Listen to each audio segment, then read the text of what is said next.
দেশের বৃহৎ শিল্প ও সেবা খাতের বিশেষ করে রপ্তানিমুখী বন্ধ ও মূলধন সংকটে ভুগতে থাকা শিল্প কারখানাগুলোকে পুনরুজ্জীবিত করতে নবগঠিত 20,000 কোটি টাকার আবর্তনশীল প্রি ফাইন্যান্স স্কিমের তহবিল ব্যবহারে তফসিলি ব্যাংকগুলোর জন্য একটি পূর্ণাঙ্গ নীতিমালা জারি করেছে বাংলাদেশ ব্যাংক।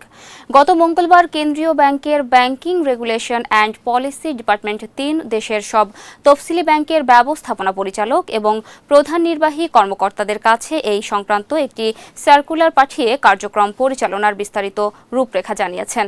সার্কুলার অনুযায়ী closed industry and service sector facilitation pre finance scheme শীর্ষক এই 3 বছর মেয়াদী আবর্তনশীল তহবিলের অর্থের উৎস হবে তফসিলি ব্যাংকগুলোর উদ্বৃত্ত তারল্য।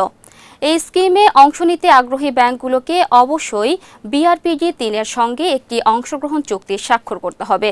নিজ নিজ পরিচালনা পর্ষদের অনুমোদন পাওয়ার পর ব্যাংকগুলো চূড়ান্ত গ্রাহকদের ঋণ বিতরণের আগে প্রয়োজনীয় নথিপত্র সহ নির্দিষ্ট ফরম্যাটে এই প্রাক অর্থায়ন সুবিধার জন্য আবেদন করতে পারবে।